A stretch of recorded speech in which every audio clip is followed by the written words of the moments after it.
We had a Georgian sweep, a stream that did not wish to exist, a Gucci kiss and cry instead of bottles of lotion, and so much more. Join me as I go into the Trialeti Trophy 2025. But first, don't forget to like, share, and subscribe for more figure skating related content. This was Georgia's first challenger event, and they went all out. They had a beautiful kiss and cry. They even gave the winners this really unique trophy that has a historical context for Georgia. So there was a Georgian sweep on the podium, and so the placements generally make sense though, although there were some pretty high scores for the winners, so maybe like a splash of seasoning there, like home seasoning. What I did really enjoy seeing, though, was the Georgian Skating Federation. Not only did they go all out and seemed very, very excited about their skaters on their Instagram, they also seemed supportive of all the skaters on their social media. So let's begin with the women. Y'all, the changing ranks for these women really felt like when you open the results after a men's competition. Like if you see like short program here, there's second place, then free skate 7th. But what's more diabolical is 14th place short program, 5th place for the free skate. Just kind of a wild ride it was. And this was one I actually got to watch because I ended up breaking down and buying the stream on the last day.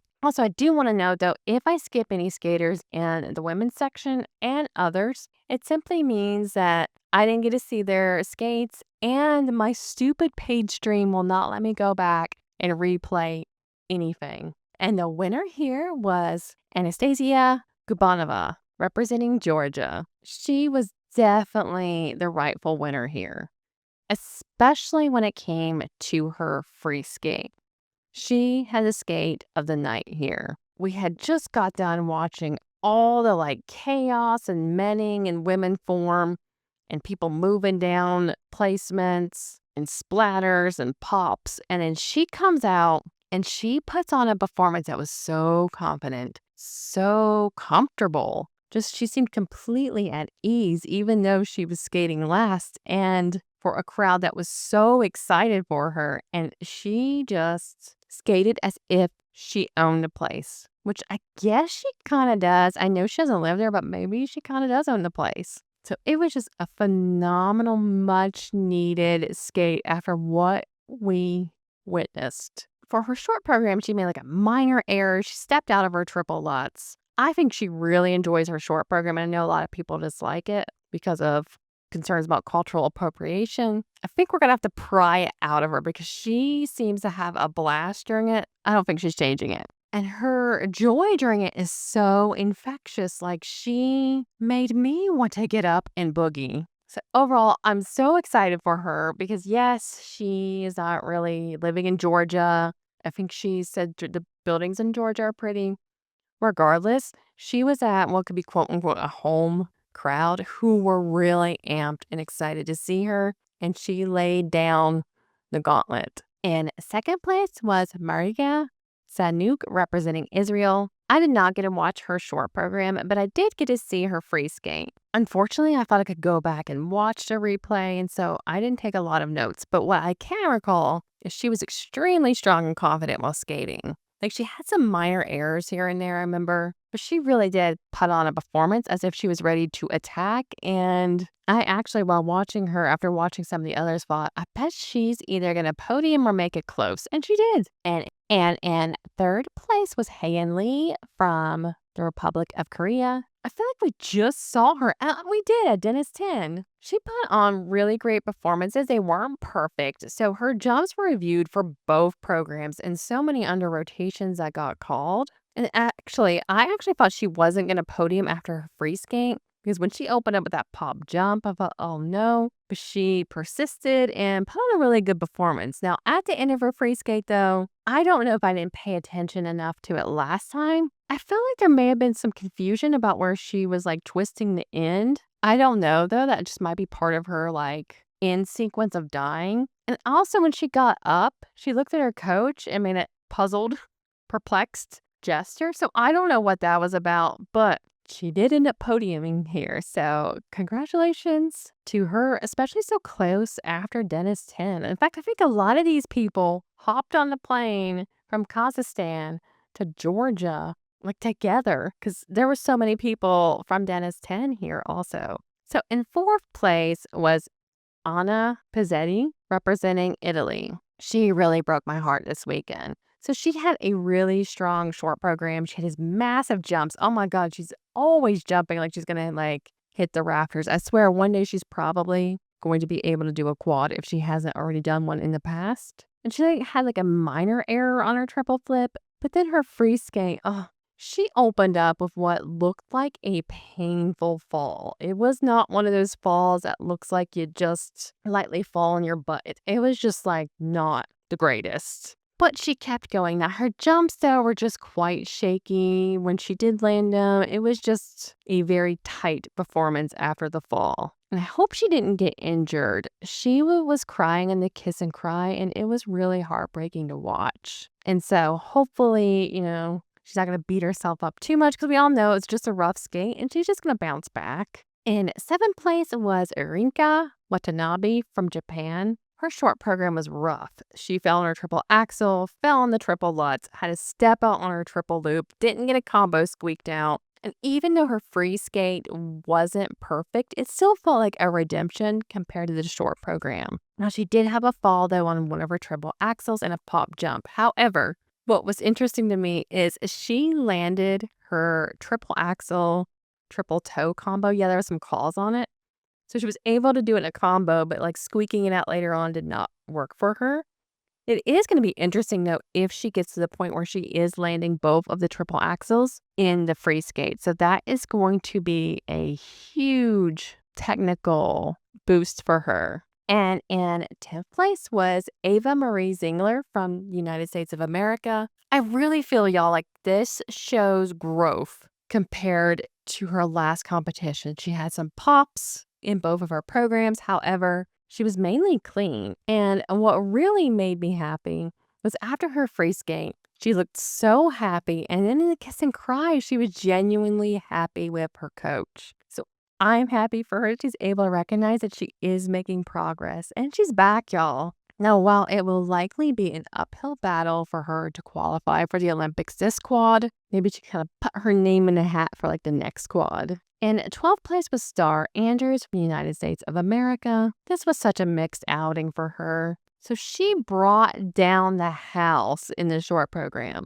Like that step sequence alone, y'all, it's going to make the roof like fall out of the building, collapse at nationals. It's so cool. In fact, she was very close to the podium. Her free skate, though, was just so rough, and her protocol lights up like a Christmas tree. Something that really stood out to me is she seems very tight in all of her jumps, and then her axis just really looked off to the point where I was like, is this just a weird camera angle? But then it didn't look twisted to the side or anything else but the jumps. So I don't think it was a camera angle. She ended up having 7 jumps that were called under rotated, and she fell on a triple loop, and it looked like a rough fall. It was just night and day comparing like her short program and her free skate. It just seemed like it was an off day. I also wanted to shout out Kristina LISOVSKAJA, sorry if I said that wrong, from Estonia, who came in 17th place. She wrote on her Twitter that she was sad about our programs, but happy for the support.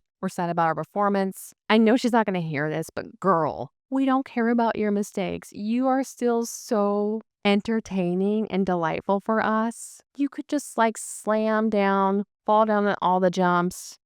But just like the spirit that she has during her competitions, her programs, just such a delightful human. And there'll be other competitions. All right, let's move on to the men. In first place, representing Georgia, was Nika EGADZE. He got so emotional when he won, and it warmed my soul and my heart and everything. So for his short program, he skates to a Georgian song. And when asked about it in an interview, he said, "First of all, I knew Georgia was hosting a Challenger event, so I wanted to do something special for my audience. And I've always dreamed of skating to Georgian music at the Olympics. It's important to me that people learn about Georgia." And so for his short program, he made an error on one of his quads. but still was a fairly strong outing. He did talk about in that same interview how he was disappointed he made that error, but it was like on a quad. And for his free skate, he had a couple rocky landings here and there, but no falls. He didn't seem to have the same joy here that I saw at Dennis 10, but it was likely he could have been focused on some of those minor mistakes he made and like having the home crowd. Regardless, the home crowd did seem to love him, and that was just really sweet. And Jason Brown from the United States of America came in second here. Y'all, Georgia seems to really love him. Like, the crowd squealed with delight for him. So his short program wasn't perfect because he fell on the triple axel, but still in true characteristic Jason, he still put on a beautiful and amazing performance. And I'm not really too worried about that mistake because actually we want him to be peaking later in the season. For his free skate, I was worried at first because he opens up with a double axel and I thought, oh no, this is supposed to be a triple. Is this going to be a problem? But then he zipped right into the triple axel double toe. Such a beautiful performance this is. And the crowd really, really squealed with delight. Anytime he did anything really beautiful and it made me happy. I can't wait to see this live, y'all. In third place was Tomoki, and unfortunately, I could not find any of the videos of his programs. I don't know why none of them are out there. It's like a gremlin took them. Somebody has ate all evidence. Who knows? But it looks like he put on some solid skates based off his protocols. So big congratulations to him for his second Challenger bronze for this season. So Donovan came in 10th place, and I saw a lot of comments online about how they felt like his jumps were nitpicked in the short program. And I did see a video where they slowed it down, showed his jumps, and to me, honestly, the ones that they showed did not look under. So that was rather perplexing. And I did find a video of his free skate, and man, he popped the jump and had some unders. He just looked like he lost stamina during the free skate. Not the same performance that we've seen. Actually, I don't know if I've seen this free skate perfect or on point yet. You know what? That doesn't matter because we also need to have him be peaking later on too. All right, ice dance, y'all. These videos were also such a search to find. So I apologize. This is a little brief. Diana Davis and Gleb SMOLKIN came in first place here, representing Georgia. This didn't surprise me, although the 23 points from their total to the second place feels kind of over the top. One thing I was noticing is, oh my gosh, I didn't realize he had such epic twizzles. If I wasn't worried about like a copyright strike, I would insert his twizzles here. I don't know why I'm just not discovering this. It was really noticeable to me during the rhythm dance. Just a very satisfying twizzle. In second place was Holly Harris and Jason Chan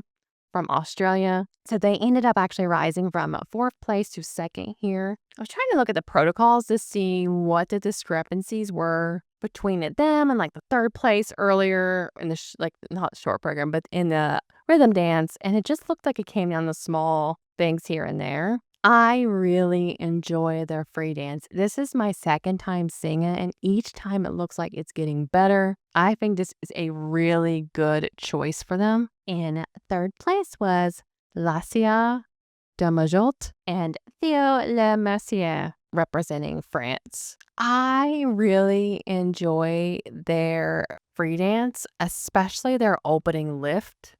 That was really neat to me. The video I was able to find, it seems like the person's stream while they were recording it froze bits and parts during that, so I didn't get to see the whole thing. In fact, I cannot wait for the Grand Prix, y'all, because I will not have this disjointed way of finding videos anymore. But back to ice dance.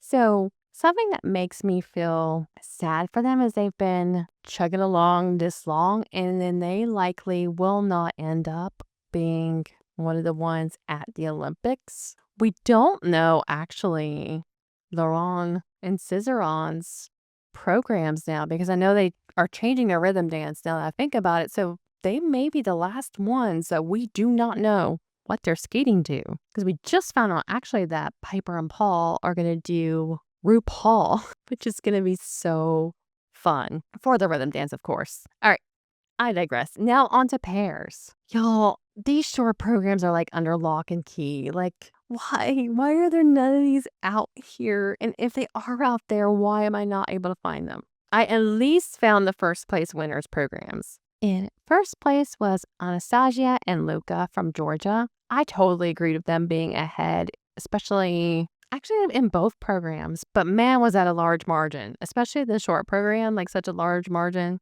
So I was able to find their short program and I was so amazed by their twists and throws. What's interesting is for both programs, I think HASE and VOLODIN from Germany have much more complex and nuanced programs that have much more difficult transitions. And so I think even though they did not win here because they had some minor errors, I think compared the two of them later on, the German pair will likely score higher. But I do think, my gosh, the Georgian pair, there's something magical about their throws and their twists. Like, they're amazingly on point with those. As for HASE and VOLODIN from Germany, they came in second place here. They had some like minor errors that added up. Like they really killed it though for their short program, except they were out of sync by their side by sides. And I just kind of sighed because I'm like, come on, guys. I just adore this pair. And I'm obsessed with their free skate. I'm obsessed. It wasn't the cleanest. There was minor errors like doubling on the throw flip. I can't wait to see it though as it progresses. I can't help but love a Benoit program. Y'all know this by now. It looks like it is such a complex program once I get everything put together. And Chan and Hao from USA came in third place here. It kind of makes you think like what if when it comes to thinking about Chinese double horn. Their short program was phenomenal. They were so on point, in perfect sync, everything. I really adored the program. So I didn't get to see their whole free program because my stream in the middle of Shoney's parking lot decided I would not have the opportunity to see all of it. And it just froze. What I do know from looking at the protocol, it looks like there was a fall and a popped triple toe. Y'all, we shouldn't have to find a protocol to see what happens on a stream that we paid for. I digress. All right, Danny O'Shea and Ellie Cam from the USA. So they came in fifth place here. And so something to keep in mind is this is their first time back to a competition. They didn't do any Challenger Series so far. And I don't know if they've even done any small competitions. I don't think they have. They had a rocky off season. So Danny had surgery. Danny had the recovery. Then I've read that Ellie had a mild concussive injury or some form of concussive injury, and I think it was around July. So they missed a lot of ice time.